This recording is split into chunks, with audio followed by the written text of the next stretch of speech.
Welcome to WEFM's 3 p.m. News. I'm your presenter, Jessica Klein. First, on the local scene.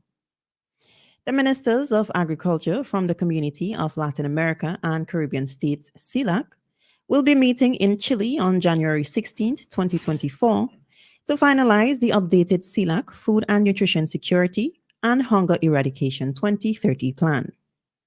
This meeting will be the culmination of an ongoing process of regional dialogue, cooperation, and exchange of ideas among member states, international agencies, and civil society organizations. CELAC, pro tempore President St. Vincent and the Grenadines, had set an end of January deadline for submission of the updated plan, and the upcoming meeting is expected to facilitate discussion on ways in which member states can collaborate to enhance food security and sustainability while leveraging collective expertise to deal with substantive affairs.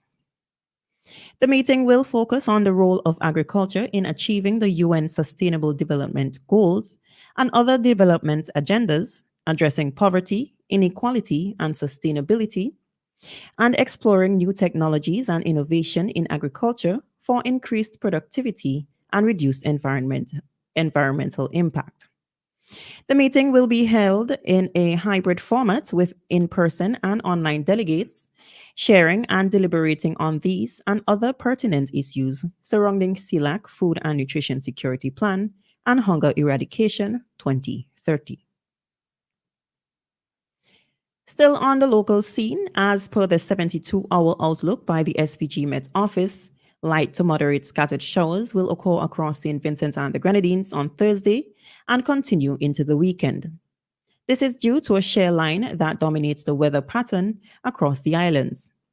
By Saturday night, model predictions suggest an accumulation of 1 inch of rainfall. Sunday, on the other hand, is expected to be a mostly clear day. The winds are expected to blow from the east-northeast direction at a speed of 20 kilometers per hour to 35 kilometers per hour, resulting in breezy conditions. Meanwhile, seas are expected to be moderate in open waters with swells ranging between 1.2 to 1.5 meters on the western coast and 2.0 to 2.5 meters on the eastern coast. The general public is advised to take precautionary measures if you are a small craft operator or sea bather, as above normal northerly swells can be expected. No significant haze intrusion is forecasted. During a recent budget address, Minister Camilo Gonzalez urged beneficiaries of the Student Loan Initiative to honor their agreements. The minister emphasized that many delinquent borrowers who are gainfully employed, including those within the civil service, have not been making repayments. To address this issue, the government will take measures to remind these individuals that student loan repayment is mandatory. In addition, the government has decided to reduce student loan interest rates from 6% to 4.5% in budget 2024. Currently, there are 187 students who are benefiting from the student loan program, receiving a total of $5.4 million in loans. On the regional scene, Jamaican Prime Minister Andrew Holness is determined to invest the country's healthcare system as part of his administration's effort to improve the economy. Holness announced plans to acquire nearby land and expand the Montego Bay Comprehensive Health Center, a heavily used facility. During a tour of the Type 5 facility on Payne Street, Holness revealed that the old ice factory's land would be used for the expansion, with the existing structure to be used solely for medical care. Health Minister Dr. Christopher Tufton announced that the facility helped 67,000 people last year. Holness acknowledged the complaints about the inefficiencies in the healthcare system, the condition of state-run facilities, and the level of service provided. He emphasized that these challenges have existed for years and that his government is committed to making long-term budget commitments to health to address these issues. While improvements are being made, Holness acknowledged that it may take some time before the effects are seen.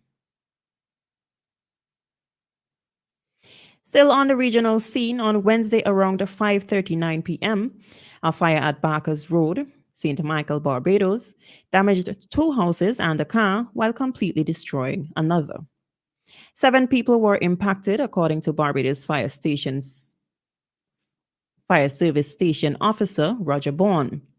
The blaze is still under investigation, but Bourne said that it may have been caused by someone attempting to ward off mosquitoes.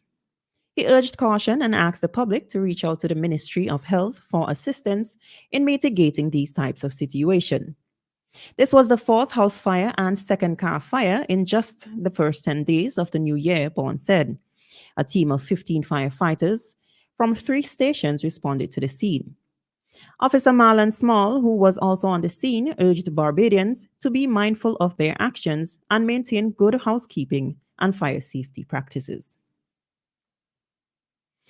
And finally, on the international scene, Papua New Guinea's capital city has been in a state of emergency after a riot claimed the lives of at least 15 individuals.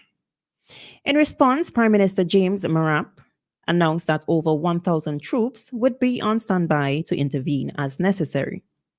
The unrest began after police went on strike on Wednesday over a pay cut that was deemed an error. This incident has sparked greater tensions in the Pacific Island nation over the high cost of living and severe unemployment. While the situation has been mostly contained, the Prime Minister has confirmed that the atmosphere remains tense. This has been WEFM's 3 p.m. news. I have been your presenter, Jessica Klein. Join us again at 5:30 p.m. for WEFM's evening news, and we thank you for listening.